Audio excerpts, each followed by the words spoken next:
Welcome to सादा study का स्वागत है। आइए आज हम कक्षा 10 का प्रश्नावली 4.3 जो कि अगले वीडियो में आप लोग को 1 से लेकर 5 तक सवाल पूरा सोल्व हो गया। तो आज हम छठा नंबर सवाल सोल्व करेंगे। आज लमसम हम पूरा सवाल सोल्व करेंगे। तो आइए छठा नंबर सवाल देखते हैं कि छठा नंबर सवाल क्या रहा है। छठा नंबर सवाल सबसे पहले पढ़ते हैं क्या रहा है। देखिए, एक आयताकार खेत का विकर्ण, यानी एक आयताकार, आयत किस प्रकार का होता है वो पहले जान लेते हैं। आयत जो है आयताकार, आयत की जो है आमने सामने की भुजा बराबर हो वो आपका आयत कहलाता है। वही बोला है एक आयताकार, ये हो गया आपका आयता, एक आयताकार खेत का विकर्ण उसकी छोटी भुजा से। विकर्ण क्या होता है आपका? विकर्ण ये होता है, यानी सबसे बड़ी भुजा आपका विकर्ण कहलाता है। आयत की सबसे बड़ी भुजा आपका विकर्ण कहलाता है। वही बोला है कि एक आयताकार खेत का विकर्ण उसकी छोटी भुजा, छोटी भुजा कौन है? सबसे छोटी भुजा इसमें ये वाला जिसको अपने लोग बोलते हैं लंबाई, ये हो गया आपका छोटी भुजा से 60 मीटर अधिक लंबा है।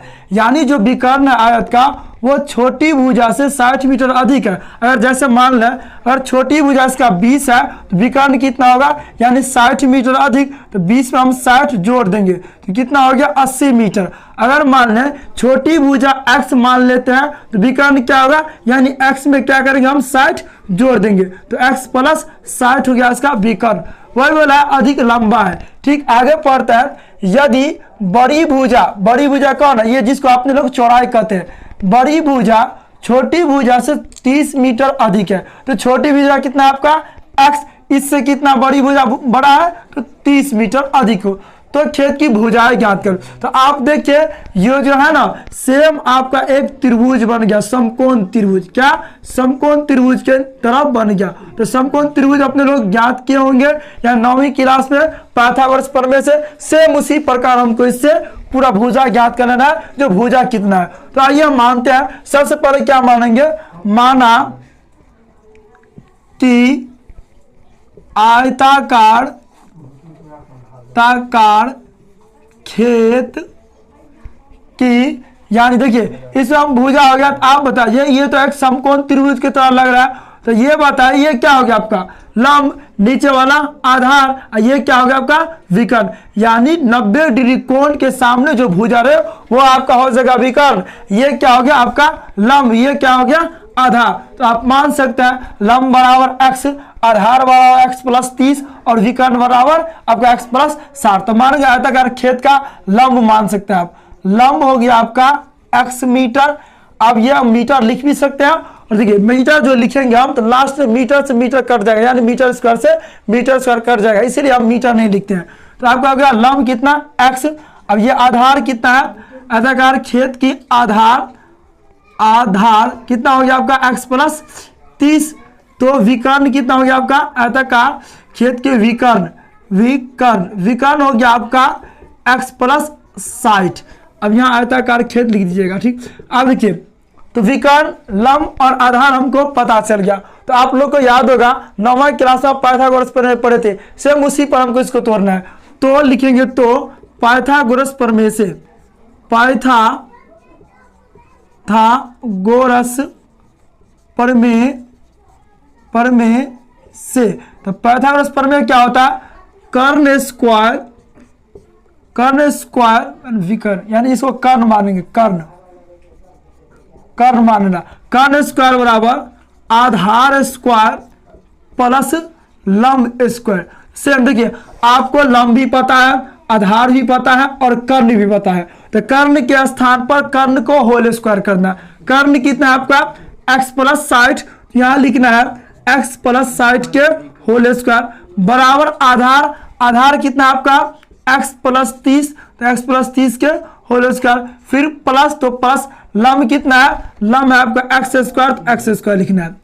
अब देखिए आपको ये x प्लस 60 के होल स्क्वायर यानी a प्लस बी के होल स्क्वायर की तरह हो गया। तो आप लोग को a प्लस बी के होल स्क्वायर पता होगा, जो कि हम अगले सवाल में सब में सोल्व किए थे। a प्लस बी का होल स्क्वायर क्या होता है? a square plus 2ab plus b square. तो सेम इसको इसी पर तोड़ना हमको। a क्या हो गया इसमें? x और b क्या हो गया आपका? 60। तो सूत्र क्या होता है? a स्क्वायर, तो a हो गया यानी x का स्क्वायर प्लस 2ab, 2 सब सूत्र में गुने a कितना हो गया आपका? x गुने b कितना हो गया आपका? 60। फिर प्लस बी स्क्वायर यानी 60 के स्क्वायर बराबर ये भी हो गया आपका a प्लस बी के होल स्क्वायर पे। तो सेम इसी प्रकार इसको भी तोड़ना है।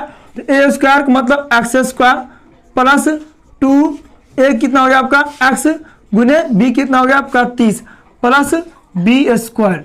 फिर ये एक्स स्क्वायर ऐसा रहेगा। फिर देखिए एक्स स्क्वायर प्लस 2ab यानी सबको गुना करना 2 के x के साथ और 2x यानी 2 के साथ 120 को गुना करना हमको x के साथ 120 x हो गया प्लस 60 स्क्वायर यानी 60 के होल स्क्वायर। 60 के होल स्क्वायर का मतलब हो गया यानी 60 दो मरतबा लिखा है 60 गुने 60 यानी 60 गुने 60 को गुना करेंगे तो 6 छाक 36 बच गया 2 0 तो 2 तो देना है 3600 बराबर यहाँ भी एक्स स्क्वायर तो एक्स स्क्वायर प्लस 2 के 30 के साथ गुना 2 तिया यानी 6 तो 6 60 0 दे देंगे 6 पे 1 बचा है तो 1 0 एक्स के गुना करेंगे 60 के साथ तो एक्स 60 एक्स प्लस 3 के होल स्क्वायर 30 के होल स्क्वायर तो 30 को जब हमको होल स्क्वायर करना है यानी 30 गुने 30 क्या होता है जब ये होल स्क्वायर है यानी पावर 2 है इसका मतलब समझना 30 यानी 2 मरतबा लिखा है तो 30 गुने 30 तो 3 त्या कितना हो गया आपका 9 बच गया 2 0 तो 2 0 उतार देना कितना हो गया आपका 900 प्लस एक्स स्क्वायर ऐसे रहने देना है। अब देखिए यहाँ एक काम करते हैं x square plus 120 x plus 3600 सब के उठा के इस साइड ला लेते बराबर से इस साइड लाएंगे। अगर प्लस वाला अगर बराबर की साइड है तो क्या हो जाए आपका माइनस एक्स स्क्वायर ये भी प्लस में इधर आएगा तो क्या होगा माइनस में 60 एक्स ये भी प्लस में इधर आएगा तो क्या होगा माइनस में 900 ये भी प्लस में इस साइड आएगा तो क्या होगा माइनस में एक्स स्क्वायर बराबर 0। अब देखिए ये प्लस एक्स स्क्वायर ये माइनस एक्स स्क्वायर ये दोनों कट जाएगा बच कितना गया हमको 120x यहाँ भी है और इसको अपना जैद के साथ कर देना है 120x में यहाँ भी और 60x में यहाँ भी। इसमें चिन्ह किसका बड़ा है प्लस का तो प्लस लिख के 120 में से 60 माइनस कर देना बचेगा कितना आपका तो 60 बचेगा 60x। अब देखिए यहाँ प्लस 3600 है यहाँ 900 है ये माइनस में 900 यहाँ प्लस में 3600 चिन्ह किसका बना प्लस का तो प्लस दे देंगे और 3600 में से 900 माइनस कर देना है तो 3600 में से 900 अगर हम माइनस करेंगे तो कितना बचेगा 0 में तो 0 में से 0 गया तो 0 6 यानी 6 में से 9 तो घटेगा नहीं तो एक हासिल लेंगे इससे तो 16 में से ना गया तो 7 यहाँ बच गया 2 तो कितना हो गया आपका 2700 बच क्या गया आपका माइनस एक्स स्क्वायर बराबर 0। इसको हम सीधा कर लेते एक बार पहले क्या होगा एक्स स्क्वायर केस में माइनस में तो माइनस में लिखना है आपका एक्स स्क्वायर प्लस में लिखना है 60x फिर प्लस में लिखना है 2700 बराबर 0। अब देखिए यहाँ माइनस हो गया अब माइनस को कैसे हटाएंगे चाहे आप -1 से दोनों तरफ गुना भी कर सकते हैं या नहीं तो माइनस कॉमन लेके इनको हटा सकते हैं वो कैसे करेंगे सो देखिए सबसे पहले माइनस कॉमन ले लेंगे माइनस कॉमन आ गया तो बच कितना गया यहाँ आपका एक्स स्क्वायर माइनस प्लस हो गया आपका माइनस 60x फिर प्लस माइनस माइनस 2700 बराबर 0। अब माइनस इधर गुना में बराबर की साइड किस में चला जाएगा आपका भाग में 0 से हम भाग देंगे माइनस में तो क्या हो जाएगा आपका 0 ये तो लिखना है यहाँ x square minus 60x minus 2700 बराबर 0। देखिए ये आपका एक समीकरण बन गया। समीकरण हम आप लोगों को सोल्व करना बताए थे। समीकरण आप 3 विधि से सोल्व कर सकते हैं, एक गुणनखंड विधि, एक पूर्ण वर्ग विधि और एक द्विघात सूत्र से। तो आपको जिसके अनुसार सोल्व करना आप सोल्व कर सकते हैं। तो आइए हम जो है इसको आप जो 3 विधि आप लोग को हम 3 विधि बताए थे जो आप इस गुणनखंड को आप 3 विधि चाहे गुणनखंड विधि से सोल्व कर सकते हैं या पूर्ण वर्ग विधि से सोल्व कर सकते हैं या द्विघात सूत्र से सोल्व करते हैं। तो आइए हम गुणनखंड विधि से सोल्व करेंगे। गुणनखंड विधि से सोल्व करते हैं क्या होगा देखिए ऐसा संख्या गुणनखंड का नाम को जो गुणा करके 2700 पूर्ण जाए और उसको जोड़ के घटा कितना पूरा नाम को 60। तो यहाँ हम x square minus 90x minus आपका हो जाए कितना 90x अगर माइनस 30x माइनस लेना है 2700 बराबर 0। देखियो 9 के 3 से 9 किया 2700 पूछ जाएगा और 9 में से 30 गया था कितना बचेगा आपका 60। तो 9 और 30 को जोड़ेंगे घटाएंगे तो कितना हो जाएगा आपका 60। यही पुराना था हमको और गुना करेंगे कितना पुराना था आपका 2700। तो यहाँ क्या करेंगे, यहाँ सबसे पहले इस दोनों में कॉमन लेंगे। ये दोनों में क्या करेंगे हम कॉमन क्या है यहाँ पर कॉमन आ जाएगा एक्स स्क्वायर माइनस 90x में कॉमन क्या आ सकता है, देखिए इसमें भी x और इसमें भी x, दोनों में से x से कॉमन ले लेंगे, बस कितना जाएगा आपका x माइनस 90।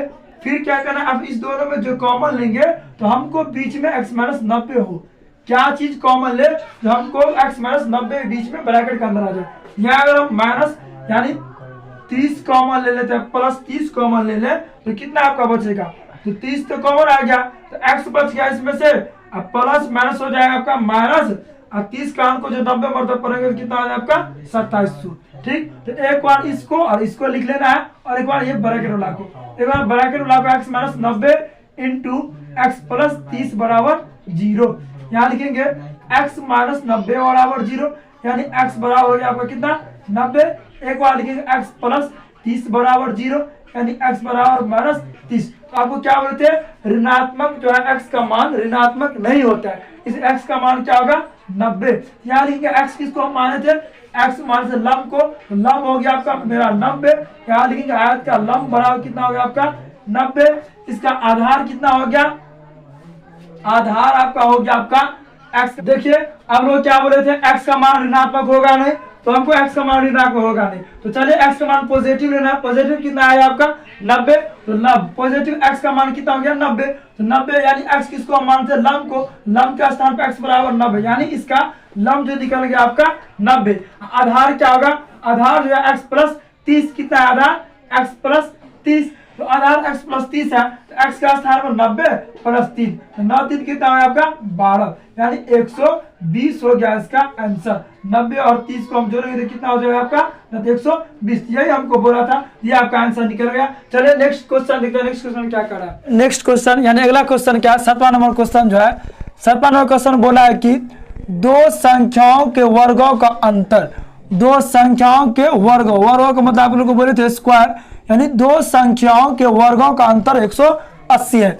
यानी दो संख्या लेना है, उस दोनों संख्या के वर्ग का मतलब स्क्वायर, यानी इस दो संख्याओं को वर्ग, जैसे कि मान लो हम दो संख्या अभी मान लेते हैं फिलहाल, यानी 2 का स्क्वायर और माइनस 1 का स्क्वायर बराबर कितना है 180, यही बोला। यानी ये दो संख्या है ना, यही दो संख्याओं के वर्ग मतलब स्क्वायर का अंतर 180 है। लेकिन दो संख्या क्या है वो मुझे पता नहीं है, लेकिन बोला है कि दो संख्याओं के वर्गों का अंतर 180 है। तो दो संख्याओं के वर्गों का अंतर 180 है, तो हम क्या करेंगे इसमें पहले यहां तक देखते हैं क्या है। दो संख्या वर्गों का अंतर 180 है, तो 180 जो है इसमें मान लेंगे, माना कि एक छोटी संख्या एक बड़ी संख्या, जैसे अगर हम मान लेते हैं माना कि छोटी संख्या, मान लेते हैं माना कि छोटी संख्या, तो लिख लीजिए माना कि छोटी संख्या बराबर हो गया आपका x, लिखेंगे यहाँ बड़ी संख्या अगर मान लेते हैं हम y, इन दोनों का अंतर कितना है 180, यानी वर्गों का अंतर। तो वर्ग क्या करेंगे आप लोग, यानी x square minus y square, जैसे यहाँ लिखेंगे हम x square minus y square बराबर 180, क्योंकि वर्ग यानी स्क्वायर के मतलब अंतर लिखना 180। लेकिन ये सही है कि गलत, ये बिल्कुल गलत है। वो क्यों गलत है वो जाने, क्योंकि यहाँ देखिए दो संख्या का जो अंतर है वो क्या आपका पॉजिटिव में है या निगेटिव में, यानी प्लस में है या माइनस में। तो आपका ये प्लस में है, तो प्लस में कैसे आता है मान, प्लस में कब आता है, जब अगर बड़ी संख्या में से छोटी संख्या माइनस करेंगे तो ही प्लस में आएगा मान। अगर देखिए अगर हम 2 में से 3 घटाएंगे तो क्या मिल जाएगा हमें 1 प्लस 1, नहीं माइनस 1 हुआ। क्यों, क्योंकि हम छोटी संख्या में से बड़ी संख्या माइनस किया है, इसलिए हमको माइनस 1 है। लेकिन यहाँ क्या है प्लस 180, इसका मतलब यह है कि बड़ी संख्या में से यानी बड़ी संख्या में से छोटी संख्या जो माइनस हुआ तो ही प्लस 1 हमको हासिल होगा। इससे यह पता चलता है कि यानी वाई स्क्वायर, यानी वाई स्क्वायर हम बड़ी संख्या माने तो वाई में से हम माइनस एक्स स्क्वायर करेंगे तो ही 180 आया होगा। तो यहाँ हमको यह लिखना है कि वर्गों का योग यानी संख्या का वर्ग, तो संख्या हम ले लेंगे पहले y square minus x square बराबर लिखना हमको 180, यानी x माइनस वाई नहीं लिखना है, नहीं तो आपका क्या हो जाएगा, गलत हो जाएगा। यहाँ लिख सकते हो y square minus x square बराबर 180। आप समीकरण इनको फर्स्ट मान सकते हैं। आइए सेकेंड समीकरण देखते हैं क्या होगा। अब ना छोटी संख्या जो है, छोटी संख्या का वर्ग, छोटी संख्या का वर्ग बड़ी संख्या का 8 गुना है। छोटी संख्या का जो वर्ग है, छोटी संख्या का वर्ग बड़ी संख्या के 8 गुना है। तो आप गुना दोनों को संख्या, यानी दोनों संख्या ज्ञात करें, इसको हम समीकरण मान लेते हैं 2। अब क्या करेंगे, एक्स स्क्वायर हो गया 2 और y square minus x square बराबर 180, समीकरण फर्स्ट है। समीकरण सेकंड कितना है आपका, एक्स स्क्वायर बराबर 8y। यहां लिख लेंगे एक्स स्क्वायर का मान, ये एक्स स्क्वायर है ना, यहां लिखेंगे एक्स स्क्वायर का मान समीकरण फर्स्ट में रखने पर, समीकरण फर्स्ट कितना आपका, y square minus x square बराबर 180। अब देखिए एक्स स्क्वायर का मान कितना है हमको 8y, यहाँ वाई स्क्वायर तो रहबे करेगा माइनस एक्स स्क्वायर का मान कितना है हमने 8y, तो एक्स स्क्वायर का स्थान पर हमको एक्स स्क्वायर का जो मान है 8y वो लिख देना है 8y, क्योंकि एक्स स्क्वायर का मान है ना, तो एक्स स्क्वायर की जगह पर कितना देंगे 8y। यहाँ स्क्वायर नहीं करना है क्योंकि एक्स स्क्वायर का मान है 8y, इसलिए एक्स स्क्वायर का स्थान पर हम क्या देंगे 8y, बराबर लिखना है आपको 180। या x Y square minus 8y, ये प्लस में इधर क्या हो जाए आपका माइनस में 180 बराबर 0। अब देखिए यहाँ फिर क्या हो गया आपका जो है गुणनखंड, तो गुणनखंड क्या बोले थे आपको, 3 विधि से आप सोल्व करते हैं समीकरण को। तो आप चाहे गुणनखंड विधि से सोल्व कीजिए या द्विघात सूत्र से या पूर्ण वर्ग विधि से। तो आइए हम गुणनखंड विधि सोल्व करेंगे। तो यहाँ गुणनखंड विधि से सबको पता है, पहले वाला संख्या और लास्ट वाला संख्या को गुना करना है, गुना करके और खंड करना है। देखेंगे 180 कौन कौन से कान में आ रहा है, जिस कान में आए उस कान को जोड़ के और घटा के हमको कितना पुराना है 8। तो देखिए ये आसान गुणनखंड है, तो लिखेंगे y square minus 18y plus 10y minus 180 बराबर 0। 18 को 10 से गुना करें तो कितना हो जाएगा आपका 180। 18 में से अगर माइनस अगर 10 कर देंगे तो कितना हो जाएगा आपका 8। तो इसीलिए हम 18y प्लस 10y ले लिए। बड़ा चिन्ह 18y इसलिए लिए क्योंकि बड़ा जिसका चिन्ह है तो उसी का चिन्ह होता है। तो 18 में से हम 10 माइनस कर देंगे तो कितना बचेगा आपका 8y, इसीलिए हम माइनस 18 लिए। ठीक, देखिए तो वाई स्क्वायर और 18y में देखिए कॉमन क्या आ सकता है, इसमें भी y और इसमें भी y। तो y हम क्या करेंगे कॉमन ले लेंगे, बच क्या जाएगा 2y में से 1y ले लिए कॉमन, तो बचा कितना y 1y, तो यानी y लिखेंगे माइनस 18y में से y हम कॉमन ले लिए, बच कितना गया आपका 18। फिर लिखेंगे प्लस, अब क्या चीज कॉमन ले, इसमें भी y माइनस 18 बच जाए। तो कॉमन क्या लेंगे, यहाँ हम ले लेंगे प्लस 10 ले लेंगे कॉमन। 10 जो कॉमन लेंगे तो 10y में से 10 तो कॉमन आ गया, बच कितना गया आपका y, तो y प्लस माइनस क्या हो गया आपका माइनस 10 कार को कितने मरतब पढ़ेंगे तो 180 आएगा, तो 18 मरतब, इसीलिए लिखिए y माइनस 18 बराबर 0। यहाँ एक बार ब्रैकेट वाला को लिख लेना है y माइनस 18 इंटू को बिन ब्रैकेट वाला को लिखना है y प्लस 10 बराबर 0।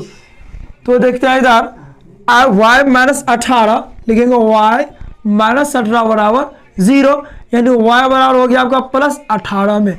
यहाँ एक बार लिखेंगे y प्लस 10 बराबर 0, y बराबर 10 इधर जाएगा तो माइनस में 10। तो क्या बोले थे आपका x चाहे y का मान ऋणात्मक नहीं होता है। तो एक बार क्या करें, y का मान तो निकल गया, इसका मतलब बड़ी संख्या कितना हो गया आपका 18, और छोटी संख्या कैसे गिनायत करेंगे वो देखते हैं। तो y का मान लिख लेंगे हम, y का मान समीकरण 2 में रखने पर, समीकरण 2 में रखे और x का मान निकाल लेंगे में रखने पर। तो 2 कितना है समीकरण, तो समीकरण 2 है आपका एक्स स्क्वायर बराबर 8y। एक्स स्क्वायर ऐसे रहेगा 8y का स्थान पे क्या देंगे एक बार हम 18, यानी एक्स स्क्वायर बराबर 18 को हम 8 से गुना करें तो कितना आएगा 18 144। यहाँ x बराबर स्क्वायर हटेगा तो इसमें क्या हो जाएगा आपका रूट दे देंगे, और रूट जब भी हटेगा तो क्या होगा 12 144। यानी इससे ये पता चलता है x यानी छोटी संख्या आपका हो गया 12 और बड़ी संख्या क्या हो गया आपका 18। यही आपका जो बोला था हमको आंसर, तो आपका आंसर निकल गया। आइए नेक्स्ट क्वेश्चन देखते हैं। नेक्स्ट क्वेश्चन क्या है। इस सार झूठे के बैठल हो।